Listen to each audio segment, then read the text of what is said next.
Haleluya, shalom. Selamat pagi, selamat bertemu dalam kasih Tuhan. Kita bersyukur pagi hari ini kita kembali bertemu dalam kasih dan anugerah Tuhan. Sebentar kita akan memuji menyembah Tuhan. Saya percaya ketika ada hati yang penuh dengan kesungguhan datang kepada Tuhan, hadirat Tuhan nyata dalam setiap hidup kita, bahkan ibadah kita pagi hari ini. Selamat beribadah buat kita semua, baik kita yang ada di tempat ini maupun saudara terkasih yang berada di rumah, yang menyaksikan secara online. Mari kita sama-sama mau datang kepada Tuhan dengan penuh kesungguhan. Haleluya, haleluya, haleluya.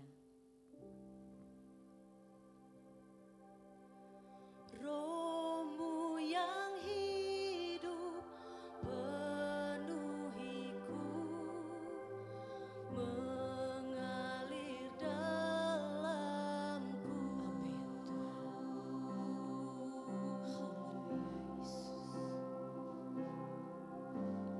Jiwaku tenang bersamamu dalam naungan-Mu.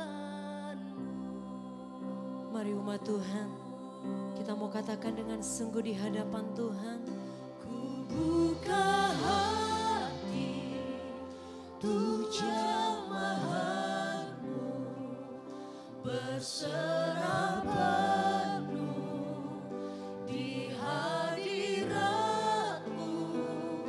Kau ambil alih seluruh hidupku, di altar-Mu menyembah-Mu.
kami ada dalam hadirat-Mu, menikmati lawatan Roh Kudus terjadi bagi setiap kami. Pagi hari ini Tuhan, kami buka hati kami bagi-Mu. Kami siap dilawat oleh Engkau. Kami siap dijamah oleh Engkau. Kami percaya dalam hadirat-Mu pasti pemulihan terjadi. Dalam hadirat-Mu ada kekuatan yang dahsyat.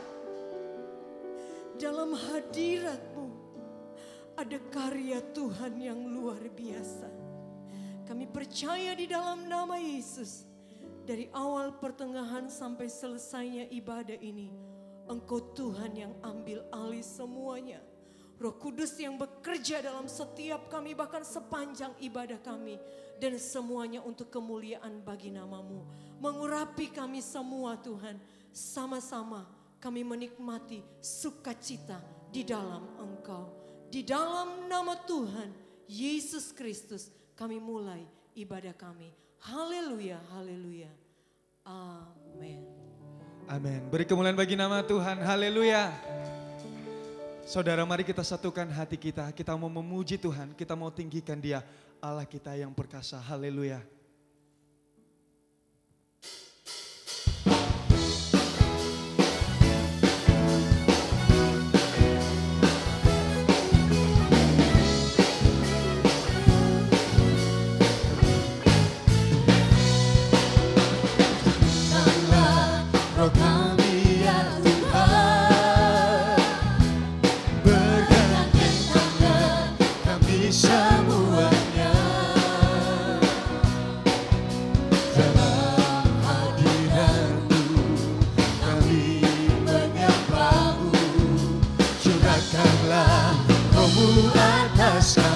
Satukanlah, mari kita sama-sama bangkit berdiri.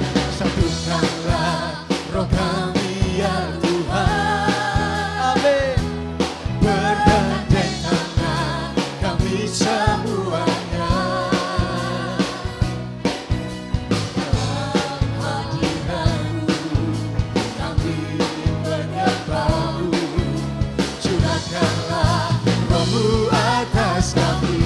Katakan roh tercurah.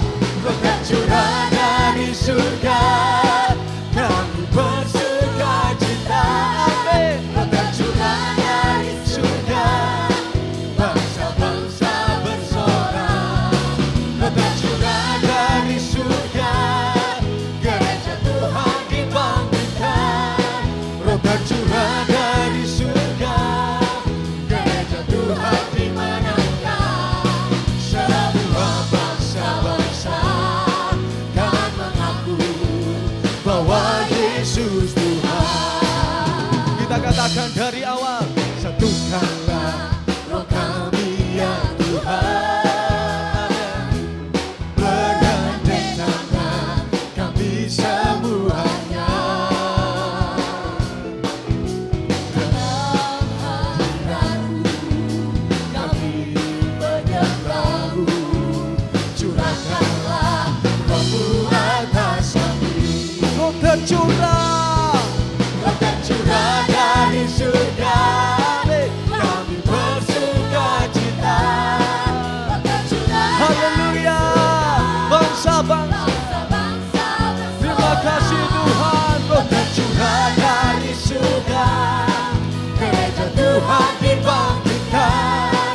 Roh tercurah dari surga, gereja Tuhan dimenangkan.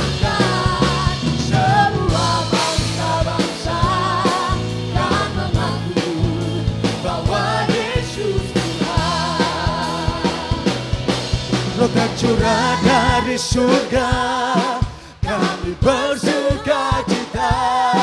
Roh tercurah dari surga, bangsa-bangsa bersorak. Roh tercurah dari surga, gereja Tuhan dibangkitkan. Roh tercurah dari surga, gereja Tuhan dimenangkan. Semua bangsa-bangsa kan mengaku bahwa Yesus Tuhan. tercurah, roh tercurah dari surga. Kami bersuka cita, roh tercurah dari surga. Bangsa-bangsa bersorak, roh tercurah dari surga. Gereja Tuhan dibangkitkan, roh tercurah dari surga. Gereja Tuhan dimenangkan.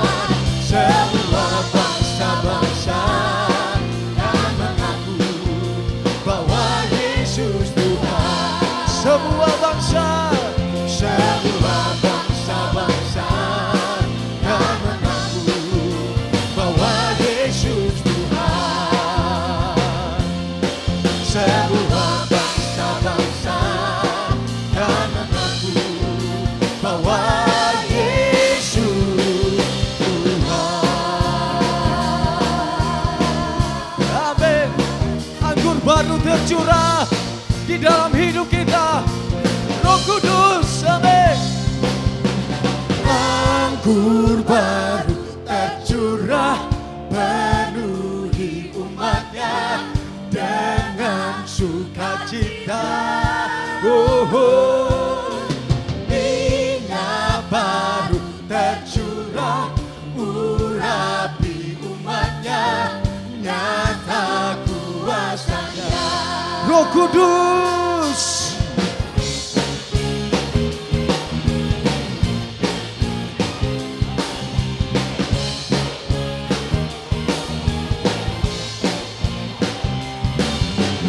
Roh Kudus tercurah di tempat ini, urapannya yang ajaib memulihkan umatnya. Roh Kudus tercurah bagi gerejanya, membangkitkan umat pilihannya. Katakan hari ini harinya Tuhan. Hari inilah harinya Tuhan. Saat pembebasan tiba, belenggu dosa dipatahkan. Mari bersorak bagi Dia. Hey, anggur baru tercurah, penuhi umatnya dengan sukacita. Oh, oh. Minyak baru tercurah, urapi umatnya, nyata kuasanya. Beri kemuliaan bagi nama Tuhan kita.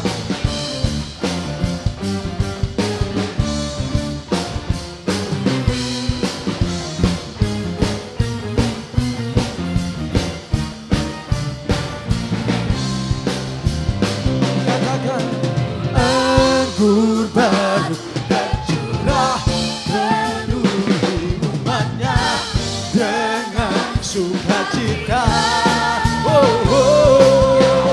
Minyak baru tercurah, urapi umatnya, nyata kuasanya. Anggur baru, anggur baru tercurah, penuhi umatnya dengan sukacita.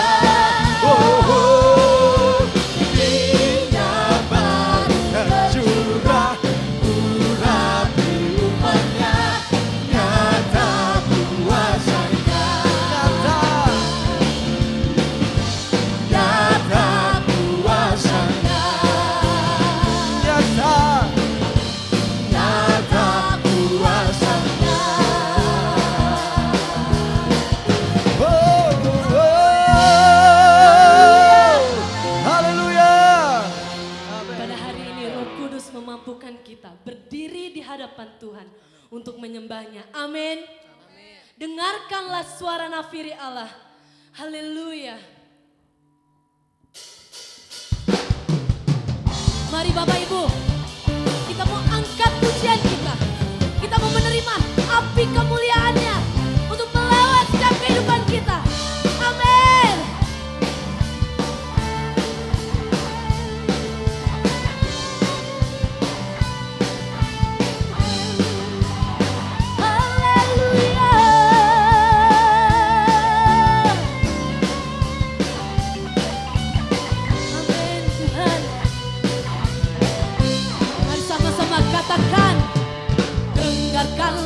suara nafiri memanggil semua umatnya dari seluruh penjuru bumi datang untuk menyembahnya.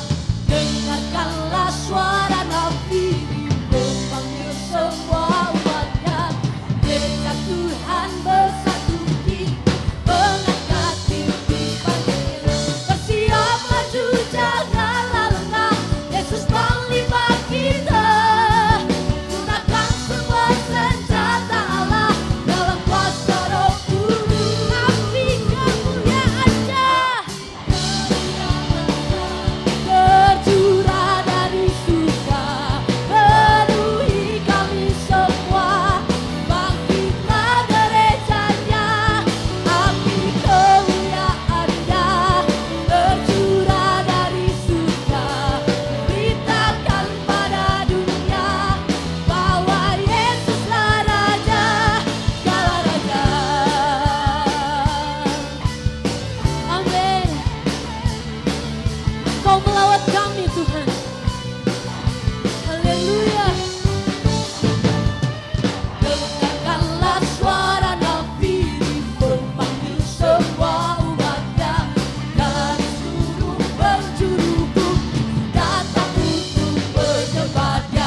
silakan untuk duduk. Kita bersyukur kepada Tuhan. Karena pagi hari ini kita boleh rasakan kuasanya yang dahsyat terjadi di tengah-tengah kita. Roh Kudusnya dicurahkan bagi setiap kita yang ada pagi hari ini. Saatnya tiba, kita akan mempersiapkan hati kita untuk terima kebenaran firman Tuhan pagi hari ini. Mari kita mau buka hati kita dan terima firman-Nya mengalir bagi setiap kita. Amin. Roh Kudus, Kau hadir di sini. Amin. Roh Kudus, Kau hadir di sini. Roh Kudus, ku mengasihimu. Kau lembut, Kau manis, Kaulah penghiburku, penolongku, diutus Bapakku. Ku buka hatiku, ku buka hati untuk Roh-Mu Tuhan. Ku buka hati menyembah-Mu Yesus. Jamahlah kami, penuhi kami dengan kuasa Allah Maha Tinggi. Kembali dengan sungguh katakan, Roh Kudus, Kau hadir di sini. Roh Kudus, Kau hadir di sini. Roh Kudus, ku mengasihimu. Kau lembut, Kau manis, Kaulah penghiburku, penolongku, diutus. Mari buka hati baginya. Ku buka hati untuk Roh-Mu Tuhan. Kami buka hati bagimu. Buka hati menyembah. Amin. Haleluya, haleluya.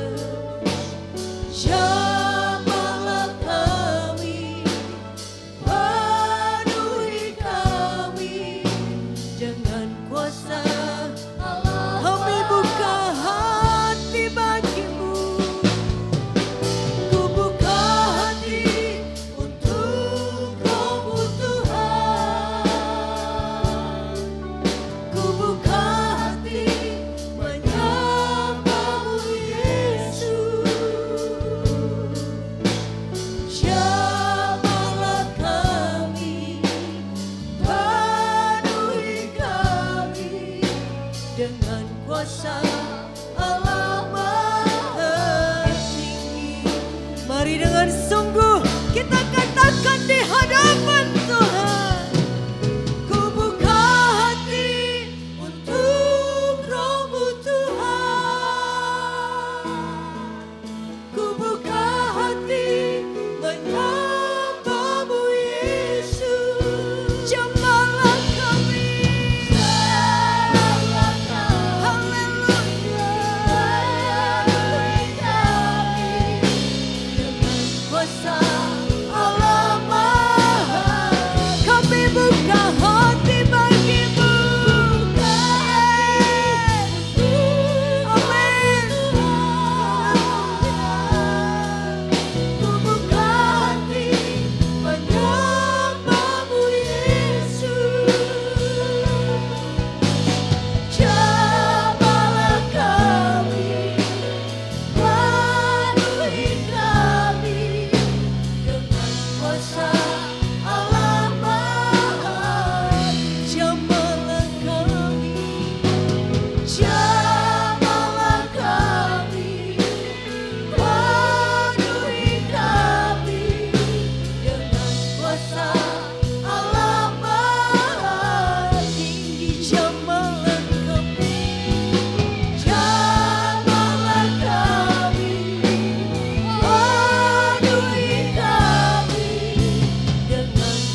Terima kasih Tuhan Yesus yang baik. Kami bersyukur buat pagi hari ini Tuhan, buat kebaikan-Mu di hidup kami Bapa. Terima kasih Tuhan buat penyertaan-Mu yang gak pernah habis di hidup kami Tuhan. Bahkan sampai detik ini kami boleh bersama-sama menaikkan pujian penyembahan kami Tuhan. Meskipun dalam keadaan yang terbatas. Tapi kami percaya ketika kami bawa hati kami di hadapan-Mu Tuhan. Maka kuasa-Mu, Roh-Mu bekerja memulihkan kehidupan kami. Terima kasih Tuhan Yesus. Sebentar kami mau dengar firman-Mu Bapa. Urapi hamba-Mu yang akan menyampaikan kebenaran-Mu Tuhan. Biar kiranya kebenaran firman-Mu menjadi bagian dalam hidup kami. Dan kami boleh melakukannya dalam hidup kami. Terima kasih Tuhan, kami akan duduk diam sambut firman-Mu di dalam nama Yesus. Kami berdoa dan bersyukur. Haleluya. Amin. Puji Tuhan, Bapak Ibu Saudara, selamat pagi, Shalom. Apa kabar semuanya pagi hari ini? Puji Tuhan, kita sudah memuji, memuliakan nama Tuhan dan saatnya kita akan mendengarkan firman Tuhan. Sebelumnya saya mengucapkan terima kasih kepada Bapak Gembala yang telah memberi kepercayaan kepada saya pagi hari ini untuk kembali berdiri di hadapan Bapak Ibu untuk membagikan berkat firman Tuhan dalam ibadah kenaikan Yesus ke surga. Nah, sebagaimana telah dijelaskan pada hari Minggu yang lalu bahwa ibadah kenaikan Yesus di surga kita melakukannya secara online, bukan secara offline, dikarenakan ada surat yang dilayangkan oleh gubernur tentang pelaksanaan ibadah di masa pandemi COVID-19 ini, sehingga pada hari ini kita melaksanakan ibadah atau kita memperingati ibadah kenaikan Yesus ke surga secara online. Puji Tuhan.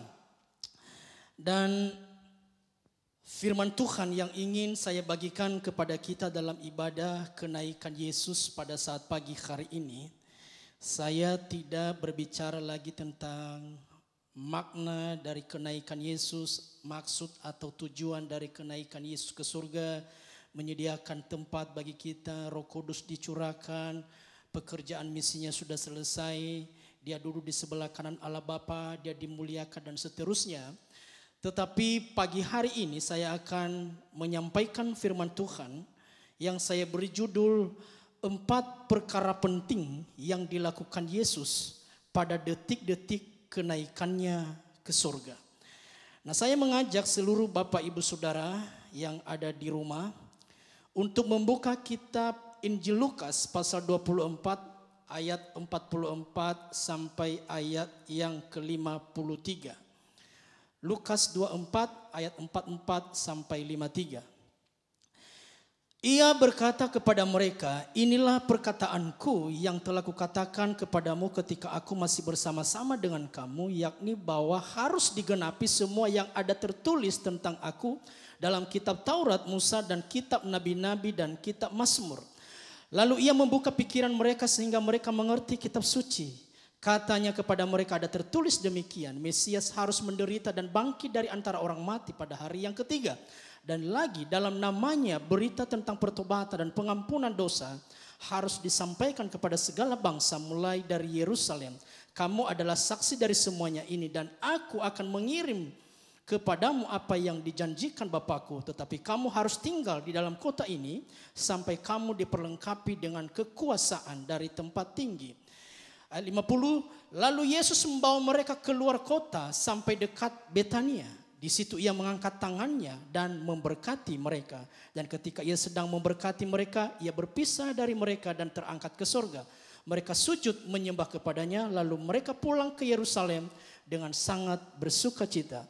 Mereka senantiasa berada di dalam bait Allah dan memuliakan Allah. Puji Tuhan.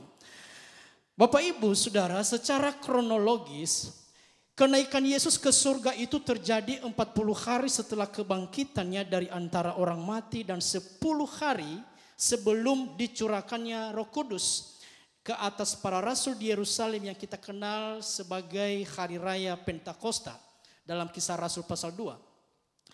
Injil Lukas dan Kisah Para Rasul menulis bahwa peristiwa kenaikan Yesus ke surga itu terjadi di luar kota Yerusalem, yaitu di Bukit Zaitun dekat Betania. Kalau saudara melihat Kisah Rasul pasal 1 ayat 12, di sana dijelaskan bahwa jarak Yerusalem dengan Bukit Zaitun, lokasi di mana Yesus naik ke surga, adalah seperjalanan Sabat. Nah, seperjalanan Sabat itu sama dengan sekitar 2000 langkah kalau kita berjalan kaki.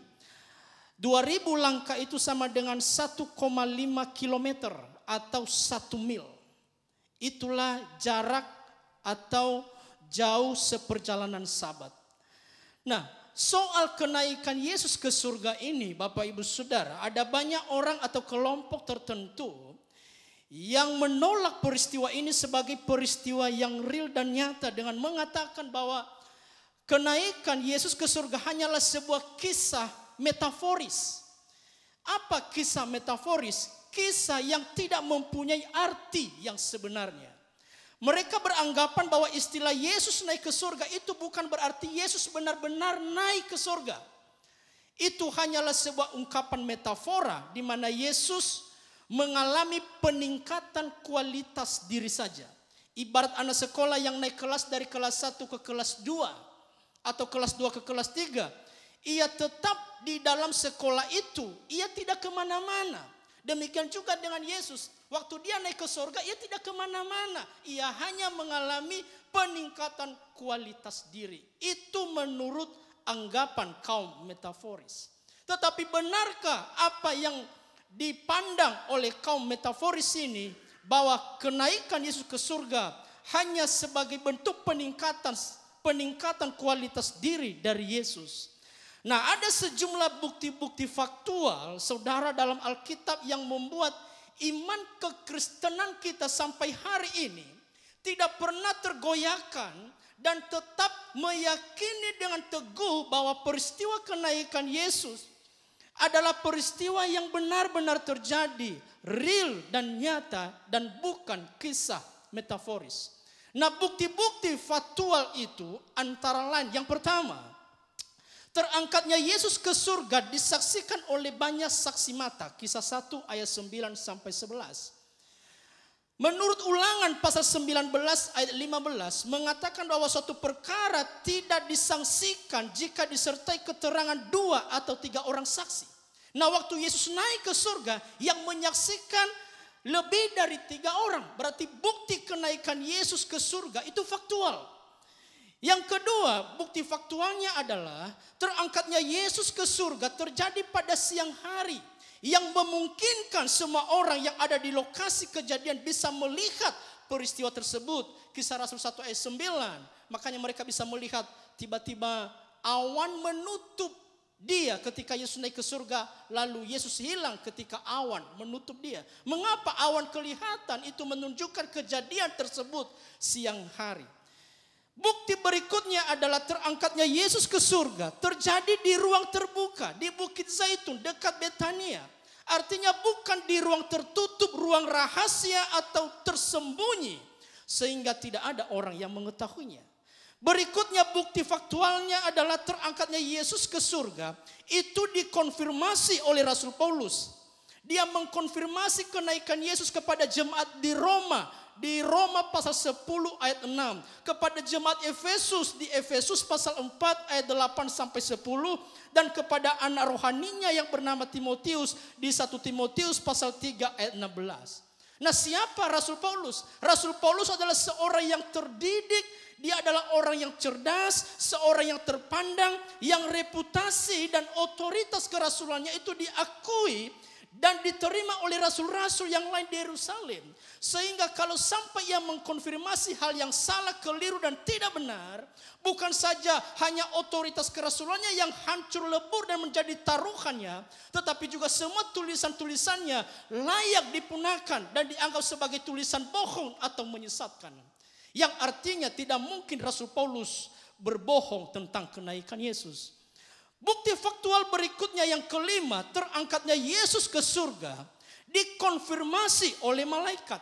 Kisah 1 ayat 11 berkata, "Hai kamu orang-orang Galilea, mengapa kamu berdiri melihat ke langit? Yesus ini yang terangkat ke surga meninggalkan kamu akan datang kembali dengan cara yang sama kamu melihat dia naik ke surga. Nah, siapa yang berkata ini? Dua orang yang berpakaian putih yang tidak lain adalah dua orang malaikat. Malaikat itu adalah makhluk surgawi. Mereka menyaksikan berarti mereka juga mengkonfirmasi bahwa benar adanya Yesus itu naik ke surga, bukan kisah metaforis.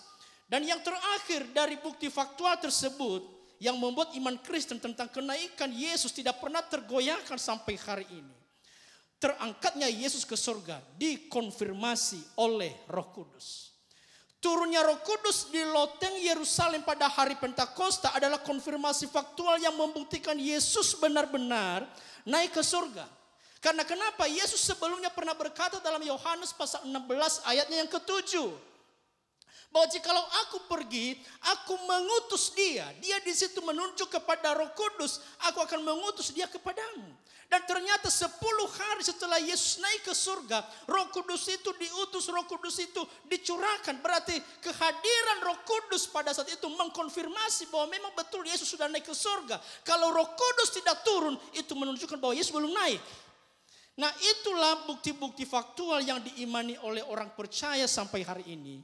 Tidak pernah dapat digoyahkan oleh pandangan-pandangan apapun yang mencoba mereduksi kebenaran tentang peristiwa kenaikan Yesus di sorga. Nah, dalam iman Kristen, Yesus benar-benar naik ke sorga. Dia adalah Allah kita yang hidup. Dia tidak sama dengan nabi-nabi manapun dalam dunia ini. Meskipun ada upaya banyak orang yang mencoba menyamakan Yesus dengan nabi mereka. Ingat, Yesus kita dikandung dari Roh Kudus. Nabi lain berasal dari benih manusia. Yesus kita menebus kita dari dosa dengan kematiannya. Nabi lain tidak pernah bisa menebus dosa umatnya meskipun dia mati. Yesus kita bangkit dari kematian, mengalahkan maut dan hidup untuk selamanya. Nabi lain mati tidak pernah bangkit. Kalaupun bangkit akan mati lagi. Yesus kita naik ke surga, duduk di sebelah kanan Allah Bapa, disaksikan oleh banyak mata. Sementara yang lain hanya bisa menyaksikan kematian nabinya, karena nabinya memang tidak pernah bangkit, apalagi naik ke surga. Nah, pada kesempatan pagi hari ini, dari ayat-ayat yang sudah kita baca tadi, penting untuk kita ketahui, di sana ada 4 perkara penting yang dilakukan oleh Yesus pada detik-detik kenaikannya di surga. Yang pertama, kita lihat dalam Lukas 24 ayat 44. Ia berkata kepada mereka, inilah perkataanku yang telah kukatakan kepadamu ketika aku masih bersama-sama dengan kamu. Yakni bahwa harus digenapi semua yang ada tertulis tentang aku dalam kitab Taurat, Musa dan kitab Nabi-Nabi dan kitab Mazmur. Yang pertama yang Yesus lakukan pada detik-detik kenaikannya ke surga adalah Yesus melakukan penyegaran ingatan kepada murid-muridnya. Yesus menyegarkan ingatan murid-muridnya dengan perkataan firman yang pernah dia ucapkan kepada mereka sebelumnya. Inilah perkataanku yang telah kukatakan kepadamu. Jadi dia mengulang perkataan itu. Mungkin murid-muridnya sudah lupa, lalu di-refresh kembali, diulangi kembali, disegarkan kembali dalam ingatan mereka. Pertanyaannya, mengapa Yesus menganggap penting untuk menyegarkan ingatan murid-muridnya akan perkataan yang sebelumnya dia pernah ucapkan. Dia ulangi lagi kepada murid-muridnya. Inilah perkataanku pada momentum kenaikannya di surga. Saya menemukan ada 3 alasan. Yang pertama, supaya murid-muridnya jangan sampai kehilangan iman mereka. Berarti ada indikasi murid-murid pada saat itu mereka sudah mulai kehilangan iman mereka. Apa indikasinya? Dalam ayat-ayat sebelumnya, pada hari terakhir Yesus menampakkan diri kepada murid-muridnya. Yesus menemukan sesuatu yang berpotensi membuat para murid-muridnya itu akan kehilangan imannya. Apa itu? Keraguan-raguan. Di mana kita lihat Lukas 24 ayat 38. Lukas 24 ayat 38 berkata, akan tetapi ia berkata kepada mereka, mengapa kamu terkejut dan apa sebabnya timbul keraguan-raguan di dalam hati kamu? Jadi ketika Yesus datang menampakkan diri kepada mereka, yang pertama mereka terkejut. Dan yang kedua, mereka tidak percaya.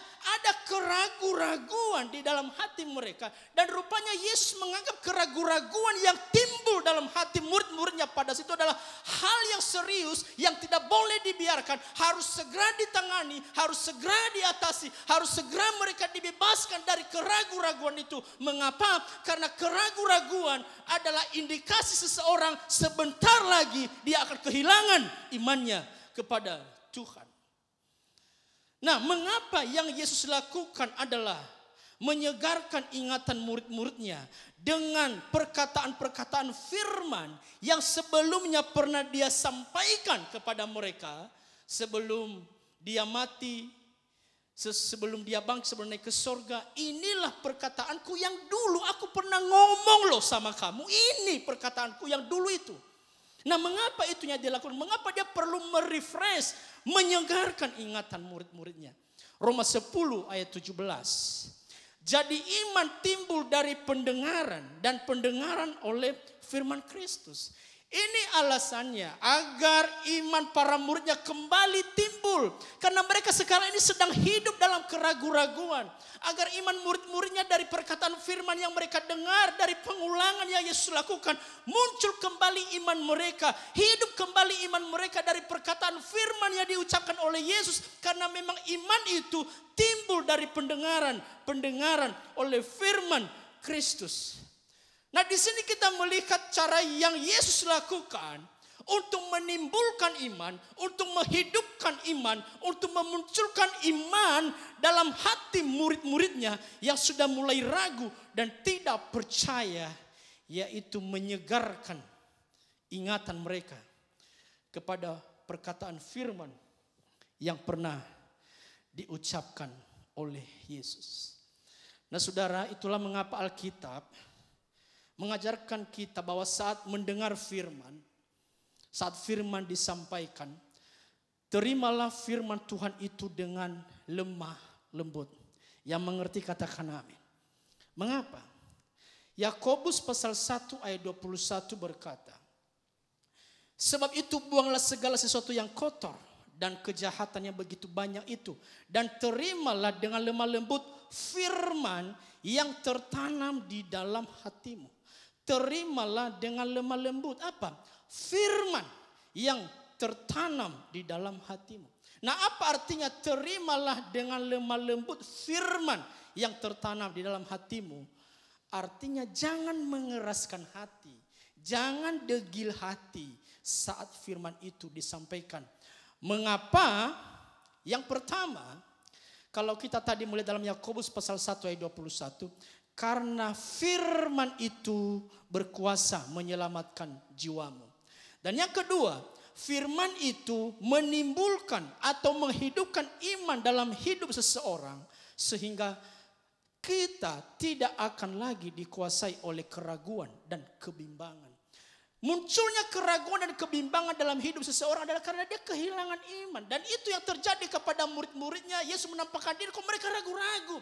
Nah, ternyata keraguan mereka ini dianggap Yesus adalah sesuatu yang serius, ini gak boleh dibiarkan. Perlu di-refresh kembali firman, supaya dari firman yang mereka dengar itu, iman mereka kembali muncul, keraguan mereka hilang. Kebimbangan mereka akan kebenaran firman Tuhan boleh hilang, lenyap dalam hidup mereka. Ibrani pasal 3 ayat 12. Waspadalah hai saudara-saudara, supaya di antara kamu jangan terdapat orang yang hatinya jahat, yang tidak percaya oleh karena ia murtad dari Allah yang hidup. Dalam bahasa Indonesia masa kini berkata, saudara-saudara hati-hatilah, jangan sampai ada di antaramu seorang yang hatinya begitu jahat dan tidak beriman, sehingga ia berbalik dan menjauhi Allah yang hidup. Pertanyaan, mengapa sampai ada orang yang tidak percaya? Saya mendapatkan dua jawabannya. Yang pertama, karena tidak mendengar firman. Karena memang iman itu timbul dari mendengar firman. Tidak ada firman yang didengar, tidak akan timbul iman. Yang kedua, orang yang hatinya sampai tidak percaya, mungkin dia mendengar firman tapi hatinya keras atau degil. Jadi makanya kemarin Bapak Gembala mengatakan, kenapa ada orang dalam satu gereja sama-sama menerima firman, sama-sama diberi kesempatan untuk menikmati hadirat Tuhan. Ada yang alami, ada yang tidak, ada yang hidup, imannya ada yang tidak. Karena ini sikap hati kita saat mendengarkan firman itu seperti apa. Itulah yang menentukan dalam hidup kita. Nah, akibat jika seseorang tidak percaya atau kehilangan imannya kepada Tuhan, Ibrani 3 ayat 12 tadi katakan, orang itu akan hatinya menjadi jahat. Hatinya menjadi jahat. Dan yang kedua, orang tersebut akan berbalik menjauhi Allah yang hidup. Inilah alasan mengapa Yesus merasa penting untuk menyegarkan ingatan murid-muridnya akan firman Tuhan yang pernah ia ucapkan pada momentum kenaikannya ke surga. Yang kedua, mengapa Yesus menganggap penting menyegarkan ingatan murid-muridnya supaya ketika persoalan datang, murid-muridnya tidak takut dan putus asa. Nah, saudara, yang membuat manusia seringkali menjadi takut dan putus asa saat menghadapi persoalan sederhana. Karena manusia telah melupakan segala kebaikan dan pertolongan Tuhan dalam hidupnya di masa lalu. Ibrani 13 ayat 8 berkata, Yesus Kristus tetap sama baik kemarin maupun hari ini dan sampai selama-lamanya. Apa artinya? Artinya bahwa kalau di masa lalu, tahun lalu, bulan lalu, minggu lalu Tuhan sudah tolong, maka sekarang juga Tuhan pasti tolong. Kenapa? Dia adalah Tuhan yang sama yang dulu pernah menolong saya. Saat ini pun dia tidak berubah. Dia pasti menolong saya.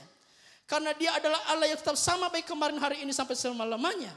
Nah, apanya yang sama? Yang sama adalah kuasanya tetap sama tidak berubah. Kasihnya tetap sama tidak berubah. Janjinya juga tidak pernah berubah. Tetap sama. Nah, kalau kita menyegarkan ingatan kita akan kebaikan-kebaikan Tuhan, pertolongan-pertolongan Tuhan yang pernah kita alami, dan bahwa Yesus kita yang kita sembah yang naik ke surga itu adalah Allah yang sama kemarin, hari ini maupun selama-lamanya, maka jiwa kita dipenuhi dengan pujian, sukacita kepada Tuhan, bukan dipenuhi oleh ketakutan dan kekhawatiran. Itu sebabnya pemazmur ketika dia mengisi jiwanya dengan pujian dan sukacita, apa yang dia lakukan? Mazmur pasal 103 ayat 2. Pujilah Tuhan hai jiwaku, dan janganlah lupakan segala kebaikannya. Yang dilakukan pemazmur dalam ayat ini, dia sedang menyegarkan ingatannya terhadap segala kebaikan Tuhan. Dan saudara melihat di ayat 3 sampai 18 ada begitu banyak daftar kebaikan Tuhan, dia rinci di dalam ayat tersebut. Nah, apa yang terjadi ketika pemazmur menyegarkan ingatannya, mengingat kembali kebaikan Tuhan, pertolongan Tuhan, hatinya penuh dengan pujian dan sukacita, sehingga dia berkata, pujilah Tuhan hai jiwaku. Nah, saya percaya itu juga yang terjadi saat Yesus menyegarkan ingatan murid-muridnya dengan firman-Nya dia ucapkan. Makanya dalam Lukas pasal 24 ayat 52, mereka sujud menyembah kepada Yesus, lalu mereka pulang ke Yerusalem dengan sedih hati? Bukan, tapi dengan bersuka cita. Mengapa? Karena mereka hidup dalam suasana yang sudah disegarkan. Nah, saya tidak tahu apa yang memenuhi hati saudara hari-hari ini. Mungkin kepahitan, kekecewaan, kemarahan, persungutan. Mari melalui momentum kenaikan Yesus ke surga, ingatlah kebaikan Tuhan, ingatlah pertolongan-pertolongan Tuhan yang pernah engkau alami. Maka kepahitan hatimu, kekecewaan hatimu, kemarahan hatimu, persungutan hatimu akan berganti dengan pujian, sukacita, dan damai sejahtera dari Tuhan. Yang sudah mengerti katakan amin. Itu yang dilakukan oleh Daud ketika dia menghadapi Goliat. Di atas kertas Goliat lebih unggul daripada Daud dan sulit untuk dikalahkan, sampai Saul dan pasukannya bersembunyi di balik-balik batu. Tetapi apa yang dilakukan oleh Daud ketika dia menghadapi persoalan yang menakutkan bagi banyak orang, yang membuat orang menjadi ciut nyalinya untuk menghadapi si Goliat yang dianggap sebagai raksasa pada saat itu. Yang Daud lakukan adalah dia merefresh. Dia menyegarkan ingatannya tentang pertolongan Tuhan di masa lalu. Dan itulah yang membuat kakinya melangkah maju menghadapi Goliat. Karena tidak ada lagi keraguan, tidak ada lagi ketakutan dalam hidupnya. Bahkan Goliat pada akhirnya tumbang. 1 Samuel pasal 17 ayat 34 sampai 37. Disitulah diceritakan soal Daud menyegarkan pikirannya dengan kebaikan Tuhan. Tetapi Daud berkata kepada Saul, hambamu ini biasa menggembalakan kambing domba ayahnya. Apabila datang singa atau beruang yang menerkam seekor domba dari kawanannya, maka aku mengejarnya, menghajarnya, dan melepaskan domba itu dari mulutnya. Kemudian apabila ia berdiri menyerang aku, maka aku menangkap janggutnya, lalu menghajarnya dan membunuhnya. Baik singa maupun beruang telah dihajar oleh hambamu ini. Dan orang Filistin yang tidak bersunat itu, ia akan sama seperti salah satu daripada binatang itu. Karena ia telah mencemooh barisan daripada Allah yang hidup. Pula kata Daud ayat 37. Tuhan yang telah, bukan Tuhan yang akan. Berarti dia pernah ngalamin. Tuhan yang telah melepaskan aku. Dia sedang apa di sini? Sedang merefresh pikirannya. Sedang menyegarkan ingatannya akan pertolongan Tuhan di masa lalu. Aku dari cakar singa dan dari cakar beruang. Dia juga akan. Berarti dulu telah, sekarang juga akan melepaskan aku dari tangan orang Filistin itu. Kata Saul kepadanya, pergilah, Tuhan menyertai engkau. Apa yang membuat takut? Apa yang membuat Daud tidak takut menghadapi masalah dan persoalan? Karena yang dia isi dalam pikirannya bukan masalah, bukan persoalan. Yang dia isi dalam pikirannya, yang dia isi dalam ingatannya adalah pertolongan demi pertolongan Tuhan. Kebaikan demi kebaikan Tuhan. Penyertaan demi penyertaan Tuhan. Itulah yang dia isi dalam pikirannya. Sehingga membuat dia begitu percaya diri menghadapi setiap tantangan. Bahkan dia sampai menaklukkan Goliat yang bagi banyak orang tidak mungkin untuk dikalahkan. Di sini saya mengambil sebuah kesimpulan yang mudah-mudahan bisa membangkitkan iman saudara. Ternyata saudara kasih Tuhan, orang-orang yang sanggup menaklukkan segala persoalan di dalam kehidupannya adalah orang-orang yang pikirannya selalu diisi dengan kebaikan, pertolongan demi pertolongan kepada Tuhan. Pertolongan-pertolongan dari Tuhan di dalam kehidupannya. Itulah mengapa Yesus, dia tahu murid-muridnya pasti sedih. Tetapi dia merefresh pikiran mereka. Ingat semua mujizat, ingat semua kebaikan yang pernah aku lakukan. Semua ini aku katakan kepadamu. Aku pernah katakan dulu. Ingat. Supaya apa? Mereka tidak gentar. Baik dalam pelayanan pemberitaan Injil. Makanya mereka tidak takut untuk mati martir. Kenapa? Ada kebaikan Tuhan, ada firman Tuhan, ada pertolongan Tuhan yang menjadi modal mereka untuk terus melangkah. Sehingga melalui momentum kenaikannya ke surga, Yesus merasa penting untuk melakukan hal itu kepada murid-muridnya. Dan yang ketiga, mengapa Yesus perlu menyegarkan ingatan murid-muridnya untuk menegaskan bahwa apa yang telah Yesus katakan pasti terjadi. Dengan lain kata, murid-muridnya jangan pernah meragukan perkataannya. Nah, yang kedua, apa yang dilakukan oleh Yesus pada detik-detik kenaikannya ke surga. Lukas 24 ayat 45. Lalu ia membuka pikiran mereka sehingga mereka mengerti kitab suci. Yang Yesus lakukan pada detik-detik kenaikannya ke surga adalah membuka pikiran murid-muridnya agar mereka mengerti kitab suci. Oh, ternyata berarti selama ini mereka nggak ngerti kitab suci. Nah, di sini kita melihat bahwa untuk mengerti kitab suci rupanya bukan karena tingginya pendidikan kita, seberapa panjang gelar di belakang atau di depan nama kita. Tapi kalau pikiran kita tidak dibukakan oleh Tuhan, maka kita tidak akan pernah mengerti kitab suci. Nah, kita melihat siapa-siapa orang yang meninggalkan Tuhan, meninggalkan imannya kepada Yesus, lalu bahkan menyerang balik iman yang pernah dulu dia pegang. Bukan orang-orang tamatan TK, SD, SMP. Mereka adalah orang-orang yang mengaku profesor, doktor.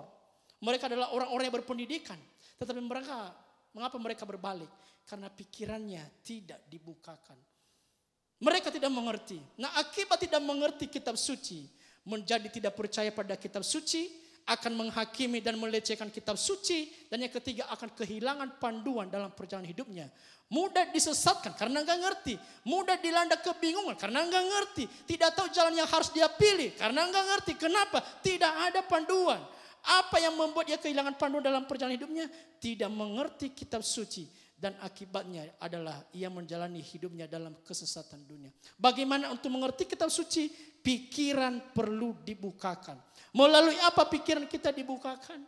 Kita tahu bersama adalah melalui Roh Kudus. Yohanes 14 ayat 26. Tetapi penghibur yaitu Roh Kudus yang akan diutus oleh Bapakku oleh Bapa dalam namaku, dialah yang akan mengajarkan segala sesuatu. Apa tujuan kalau seseorang mengajar? Tujuan seseorang mengajar supaya yang tidak tahu menjadi tahu. Supaya yang tidak mengerti menjadi mengerti. Pada saat kita mengerti itulah terjadi yang namanya pikiran terbuka. Jadi yang membuka pikiran kita sehingga kita mengerti kitab suci adalah Roh Kudus. Itu mengapa Yesus merasa penting untuk melakukan hal ini kepada murid-muridnya sebelum dia naik ke sorga. Jangan sampai murid-muridnya menjalani hidup kekristenan mereka dalam keadaan tidak mengerti kitab suci.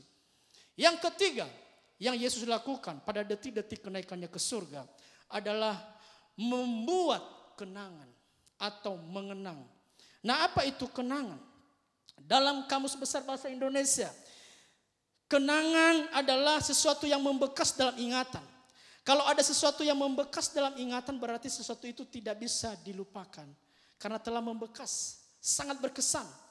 Nah, ketika akan terus mengingat sampai kapanpun, karena sudah membekas, kita tidak akan pernah berhenti untuk memikirkannya. Kalau saudara memikirkan sesuatu enggak pernah berhenti, berarti itu begitu membekas. Itu menjadi sebuah kenangan. Dan kenangan itu ada dua, ada kenangan manis, ada kenangan pahit.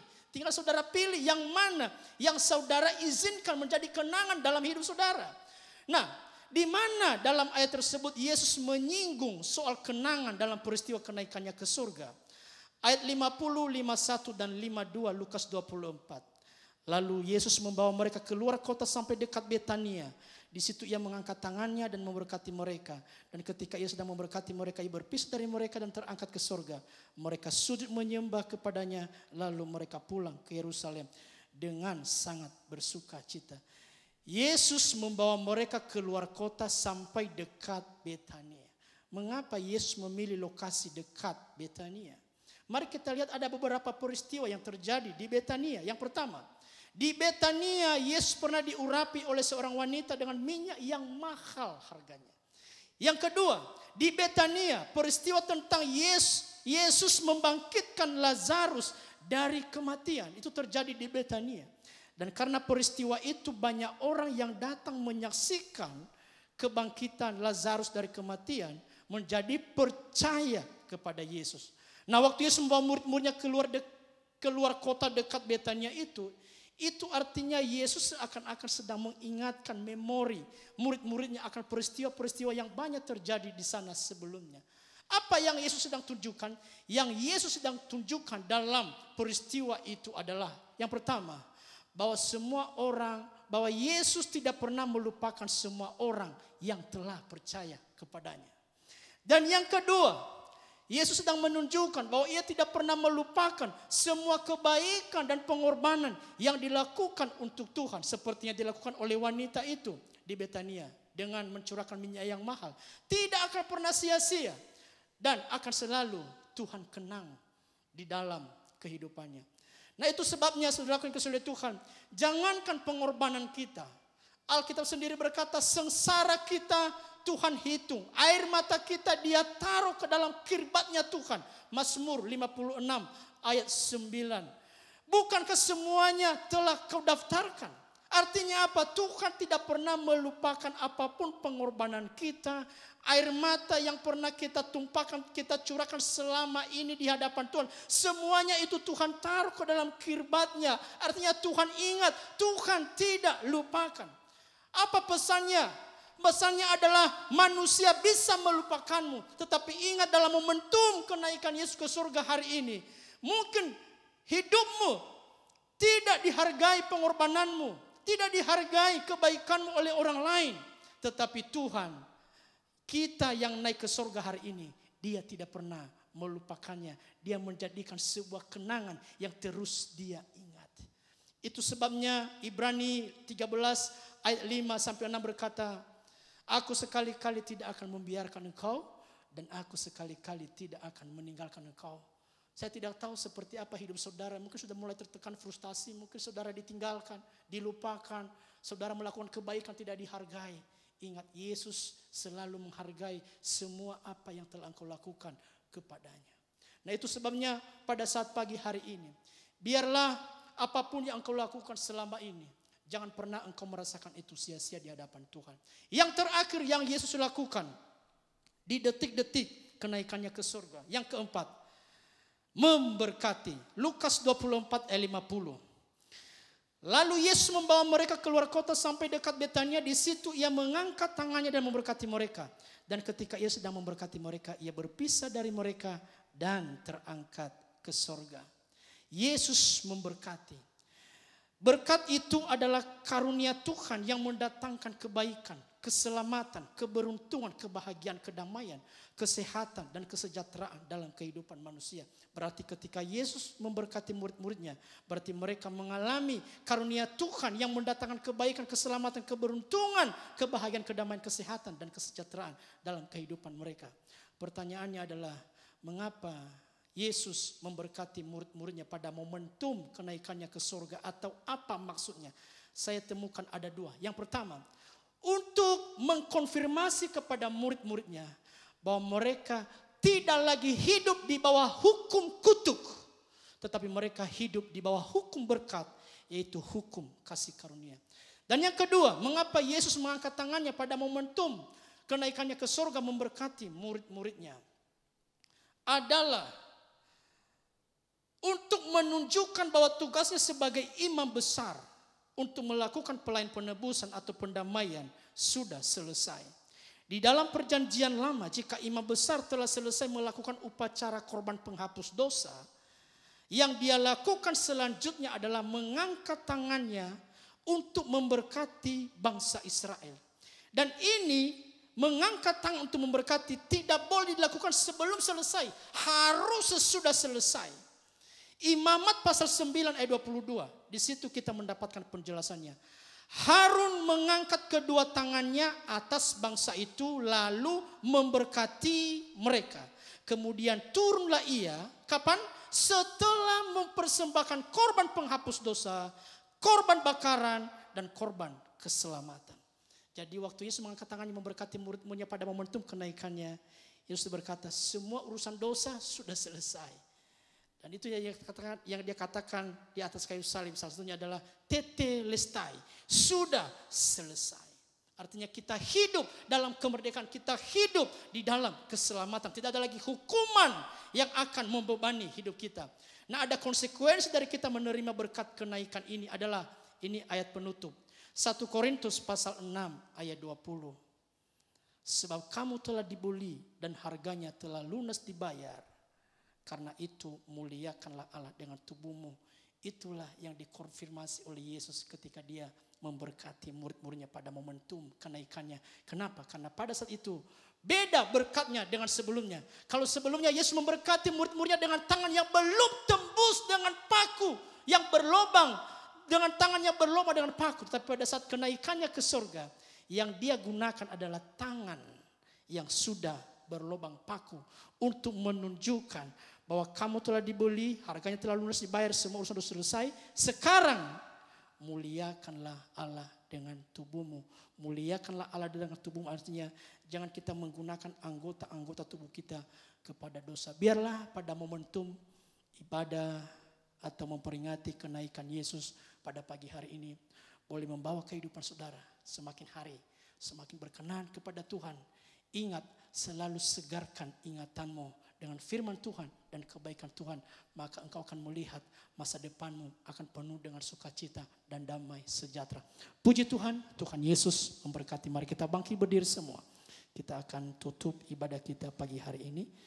Nanti doa penutup saya mohon kepada saudara Eben dan doa berkat oleh Bapak Gembala.